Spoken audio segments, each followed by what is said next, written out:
আপনি কি জানেন একটা স্টেডিয়াম পানির উপর ভাসছে, অথবা এমন এক মাঠ যেখানে 1,14,000 দর্শক একসাথে চিৎকার করে যা থেকে ওঠে শহর, আর একটা স্টেডিয়াম যেটি পাহাড় কেটে বানানো, যেখানে খেলা হয় যেন চাঁদের দেশে খেলছে।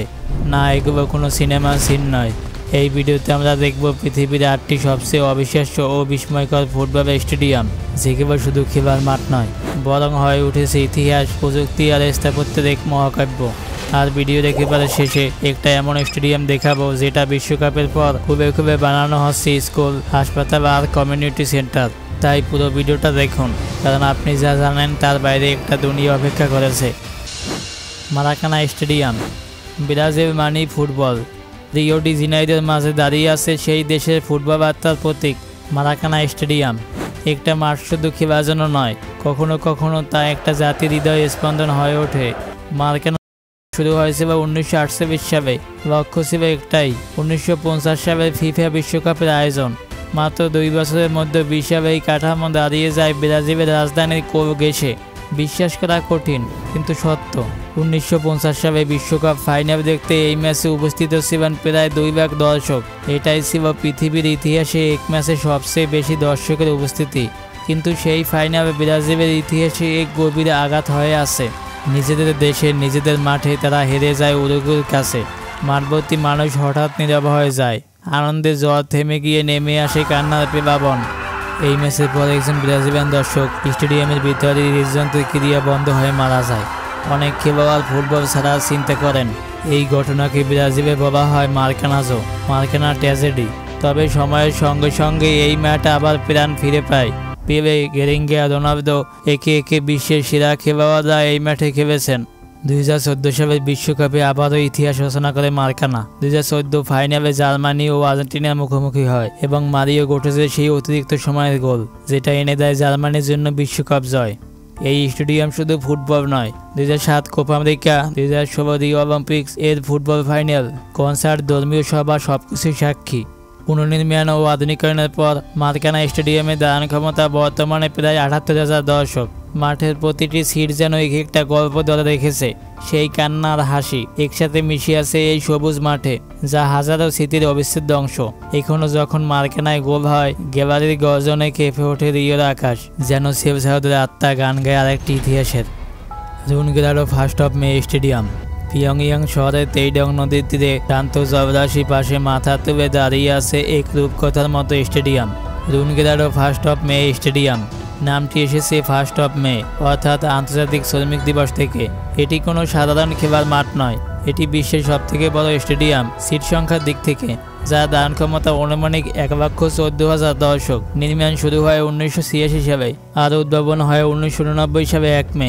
এই স্টেডিয়াম শুধু ক্রীড়ার জন্য নয়, বরং রাষ্ট্রীয় শক্তি ও ঐতিহাসিক প্রতীক হিসাবে গড়ে তোলা হয়। এর অনন্য স্থাপত্য দেখা যায় 16টি বক্র আকৃতির ছাদ, যা একটি ফুল ফোটার মতো ডিজাইন, উত্তর কোরিয়া জাতীয় প্রতীক ম্যাগনোলিয়া ফুলের অনুকরণে। বাইরে থেকে দেখলে মনে হয় যেন এক বিশাল দাতব ফুল ফুটে আছে নদীর কিনারে।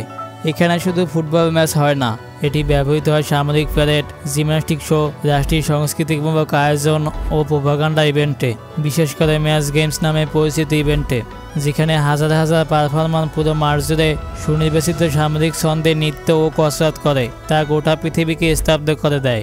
এই স্টেডিয়ামের সবথেকে রহস্যময় দিক, বিশ্বের বাইরে থাকা সাধারণ মানুষের ভিতরে দৃশ্য খুব কমই দেখেছে। সবাইকে ঘিরে রয়েছে রোমাঞ্চ, গোপনতা এবং রাজনৈতিক প্রতিচ্ছবি।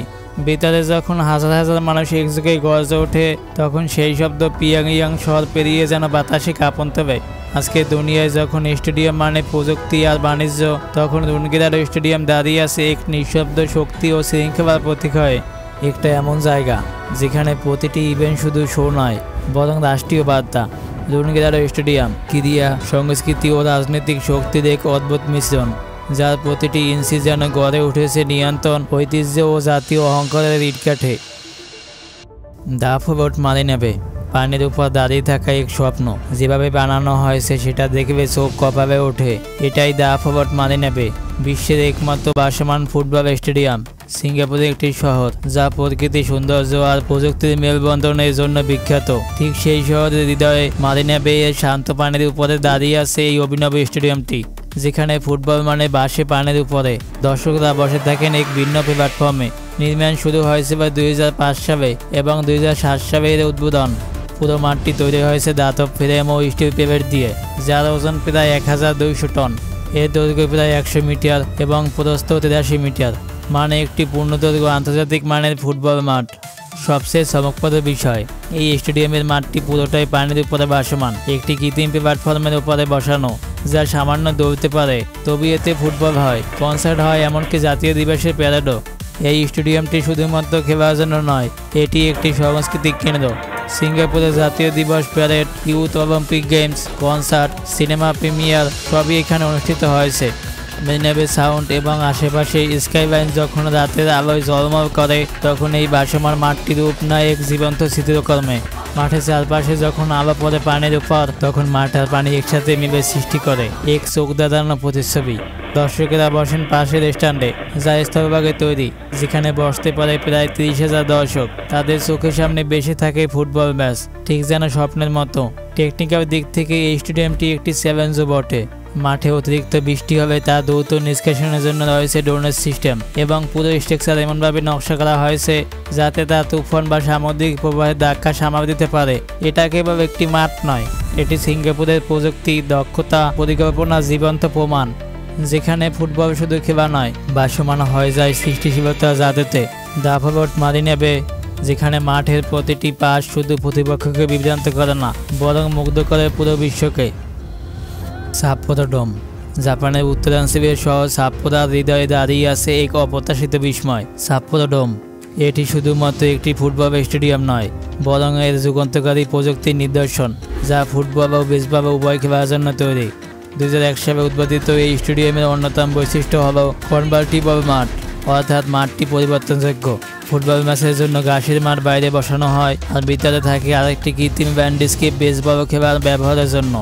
স্টেডিয়ামের ভিতরে মাঠ একটি বিশাল রোলিং বেসের উপর দাঁড়িয়ে, যা প্রয়োজন মতো সামনে বা পিছনে সরানো যায়। এই প্রযুক্তি জাপানের ইঞ্জিনিয়ারিং দক্ষতার এক অসাধারণ দৃষ্টান্ত।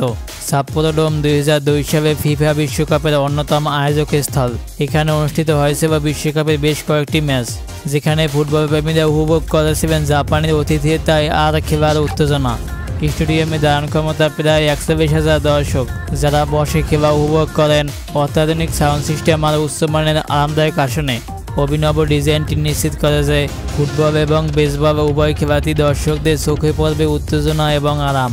সাপ্পোরো ডোমের ছাদ সম্পূর্ণ বন্ধ নিযুক্ত এবং আবহাওয়া থেকে সম্পূর্ণ সুরক্ষিত, যা জাপানের শীতকালে খেলা সহজতর করে। এই আধুনিক স্টেডিয়ামটি জাপানের প্রযুক্তিগত অগ্রগতির প্রতীক, যেখানে খেলা দেওয়া আর প্রযুক্তির মিলন ঘটেছে। এই মাঠে ফুটবল বা বেসবল খেলা যে স্পিড, সঠিকতা এবং প্রাণবন্ততা ফুটে ওঠে, তা কেবল খেলোয়াড় ও দর্শকই অনুভব করতে পারেন। প্রতিটি গোল বা সাফল্যের মুহূর্ত প্রতিধ্বনিত হয় দর্শকদের উল্লাস। টোকিও থেকে শুরু করে সারা বিশ্বে ছড়িয়ে পড়ে সেই উত্তেজনা। সাপ্পোরো ডোম, যেখানে ক্রীড়া কেবল খেলা নয়, এটি শিল্প, প্রযুক্তি এবং মানুষের আবেগের এক অন্যান্য মিলনস্থল। এখানে মাঠের প্রতিটি পায়ে লেগে থাকে শতাব্দীর সৃষ্টিশীলতা এবং আধুনিকতার ছোঁয়া। গোসপিন্ডবাস স্টেডিয়াম, একটা মাঠ যদি হয়ে ওঠে একখণ্ড কাব্য, তবে সেটার নাম হতে পারে গোসপিন্ডবাস। একখণ্ড পাথরের রাজ্যে দাঁড়িয়ে আছে এমন এক স্টেডিয়াম, যা ফুটবলের চেয়েও বেশি প্রকৃতির এক শিল্পকর্ম। এই স্টেডিয়ামের পেছনে আছে শুধু কংক্রিট আর স্টিল নয়, আছে ইতিহাস, ধর্ম, প্রকৃতি আর মানুষকে বিস্মিত করে দেওয়ার মতো সৌন্দর্য। এর এক পাশে খাড়া পাথরের পাহাড়, অন্য পাশে গির্জার ঘণ্টাধ্বনি, আর ঠিক নিচে অবস্থিত নিউ জবরাশির এক গুহারাত, যাকে ঘিরে আবর্তিত হয়েছে এই স্টেডিয়ামের গল্প। গোসপিন্ডবাস অর্থাৎ লেডি অফ ডোবাকের মাঠ নামটি এসেছে পাশের শতাব্দী পুরনো ক্যাথলিক চার্চ আর লেডি অফ অ্যাঙ্গেলস এর নাম থেকে। গির্জার ছায়ার গড়া এই মাঠ যেন আশীর্বাদ পুষ্ট এক পবিত্র ভূমি, যেখানে প্রতিটি গোল হয়ে ওঠে এক প্রার্থনার মতো গভীর। এই স্টেডিয়ামের নির্মাণ শুরু হয় 1984 সালে, তবে অর্থনৈতিক ও রাজনৈতিক চ্যালেঞ্জে পড়ায় নির্মাণ শেষ হতে সময় লেগে যায় প্রায় 20 বছর। 2000-এর দশকে গিয়ে অবশেষে এটি খেলার জন্য সম্পূর্ণ প্রস্তুত হয়। ধারণ ক্ষমতা মাত্র 4000 হলেও এটি বিশ্বের অন্যতম সুন্দর স্টেডিয়াম হিসেবে আন্তর্জাতিকভাবে স্বীকৃতি পেয়েছে বহুবার।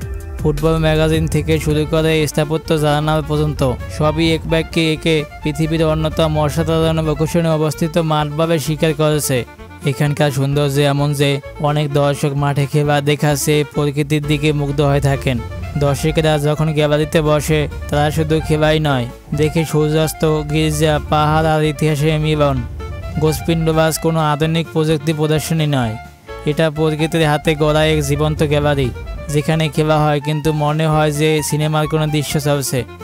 এই স্টেডিয়ামে প্রতিটি ম্যাচ শুধু একটি খেলা নয়, এটি হয়ে ওঠে একটি স্মরণীয় মুহূর্ত, যেখানে পাস, গোল আর গর্জন মিশে যায় প্রকৃতির নিরাপত্তায়। গোসপিন্ডবাস যেখানে ফুটবল মাঠ নয়, একটি ক্যাথেড্রাল, একটি চিত্রকর্ম, একটি আবেগ। ব্রেগা মিউনিসিপ্যাল স্টেডিয়াম পর্তুগালের উত্তরে ছোট এক শহর ব্রেগা, চোখে পড়ার মতো নয় কিন্তু হৃদয়ে গেঁথে যাওয়ার মতো। ঠিক এখানেই পাহাড় কেটে গড়ে তোলা হয়েছে এমন এক স্টেডিয়াম, যার সৌন্দর্য, স্থাপত্য আর পরিবেশ সবকিছু মিলে এক প্রকৌশল বিস্ময়। নাম ব্রেগা মিউনিসিপ্যাল স্টেডিয়াম। এই স্টেডিয়ামের অবস্থান একেবারে ব্যতিক্রম। এর অর্ধেকটা বসানো হয়েছে মাউন্ট কস্তো নামে এক পাহাড়ের গায়ে, অপর অর্ধেক খোলা প্রান্তে, যার সামনে বিস্তৃত পর্তুগিজ আকাশ। এরভাবে এটি হয়ে উঠেছে পৃথিবীর অন্যতম নাটকীয় ও প্রকৃতির সাথে মিশে যাওয়া স্টেডিয়াম। বিশ্বখ্যাত স্থপতি এডুয়ার্ডো সাউতো ডি মোরার এই স্টেডিয়াম ডিজাইন করেন 2004 সালে ইউইএফএ ইউরো টুর্নামেন্টের জন্য, কিন্তু তিনি এটি গড়েন শুধু খেলার জন্য নয়, বরং প্রকৃতিকে অক্ষুণ্ণ রেখে তার মধ্যে এই স্থাপত্যিক কাব্য রচনা করতে চেয়েছিলেন।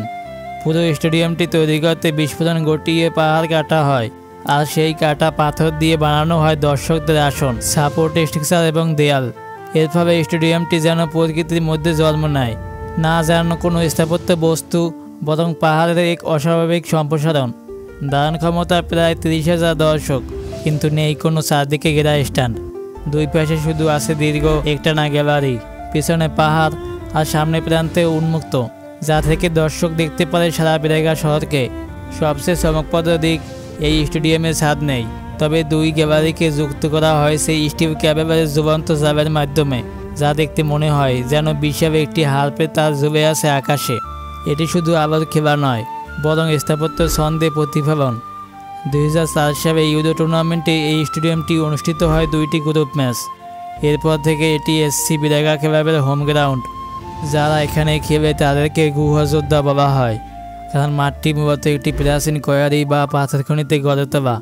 এই স্টেডিয়াম শুধু খেলার নয়, ডকুমেন্টারি, চলচ্চিত্র, স্থাপত্যবিদ্যার পাঠ এবং প্রকৃতি বিষয়ক গবেষণায় ব্যবহৃত হয়।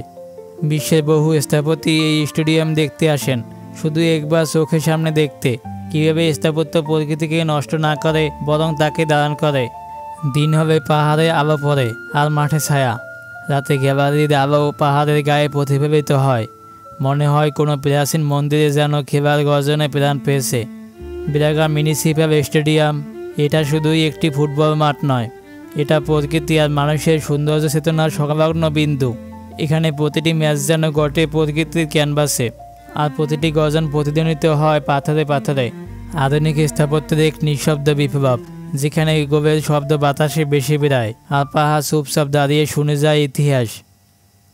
আলবাইত স্টেডিয়াম মধ্যপ্রাচ্যে বাবর রাজ্য, যেখানে মরুর বুকে গড়িয়েছে সভ্যতার নীরব পদচিহ্ন, সেই কাতারে জন্ম নিয়েছে এক আধুনিক স্থাপত্য বিস্ময়, আলবাইত স্টেডিয়াম।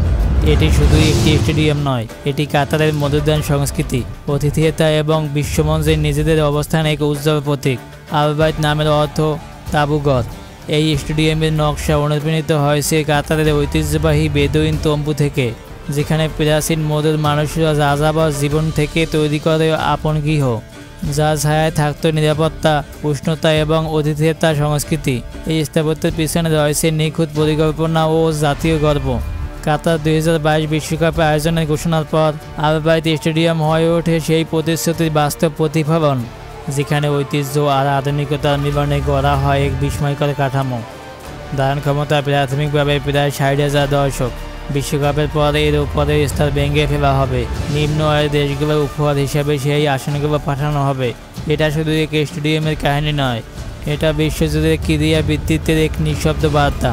ছাদ এবং বাইরে কাঠামো একেবারেই একটি বিশাল তাঁবুর মতো, কালো সাদা দাসের বোনস এবং সূর্যরোধী গঠন, যা মরুভূমির প্রকৃতিকে খাপ খায়। আর এই তাঁবুর নিচে প্রতিদিনের মতো উত্তপ্ত হয় শত শত আবেগ আর উল্লাস। ফিফা বিশ্বকাপ 2022-এর উদ্বোধনী ম্যাচটি অনুষ্ঠিত হয়েছিল এখানেই, কাতার বনাম ইকুয়েডর। এক নতুন অধ্যায়ের সূচনা। এই ম্যাচের মাধ্যমে বিশ্বের চোখ প্রথমবার ঘুরে পড়ে কাতারের ফুটবল সংস্কৃতির ওপর। এই স্টেডিয়ামে শুধু খেলা নয়, ছিল আড়ম্বরপূর্ণ উদ্ভাবনী অনুষ্ঠান, যেখানে মধ্যপ্রাচ্যের ঐতিহ্য মিশেছিল প্রযুক্তির ঝলকে। বিশ্বের নানা দেশে থেকে আসা দর্শকরা এখানে অনুভব করেছেন কাতারের আতিথেয়তা, যা ফুটবলের বাইরে একটি আলাদা স্মৃতি হিসাবে থেকে যায়। পরিবেশ বান্ধব প্রযুক্তি এবং ন্যাচারাল ভেরিয়েন্টেশন সিস্টেম নিশ্চিত করে যে এই স্টেডিয়াম শুধু চোখ দাঁড়ানো নয়, বরং টেকসই এবং ভবিষ্যতের উপযোগী। ছাদের ডালো নকশা রোদ আটকায়, গ্যালারির ছায়া রক্ষা করে দর্শকদের, আর রাত হলে আলোয় ঝলমল করে গোটা তাঁবুটি।